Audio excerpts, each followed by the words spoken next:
Все мы знаем, что наша больница полвека не видела ремонта. Теперь это все позади, бюджет выделен, деньги есть. В скором времени здесь начнется капитальнейший ремонт, друзья.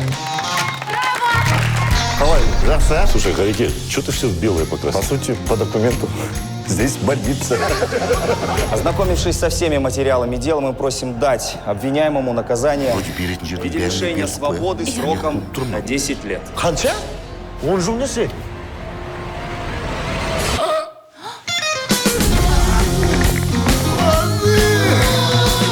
Ремонт жасамады деп ренжіп тұрсыңдар ма? Аңғалам сендер дәрігерлер. Неге? Жылай бересіңдер сендер? Дәрілерді сат, аппараттарды сат. Папалам келіңші. Не қылып тұрсың? Нарда ойнауға дайындалып жүрген шығарсың. Қуттың қызшы.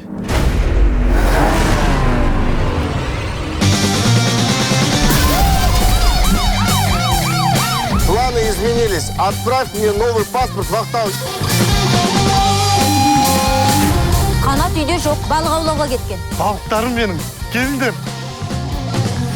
Хотя бы в кино. Копченый. Келсеңдер. С 24 марта.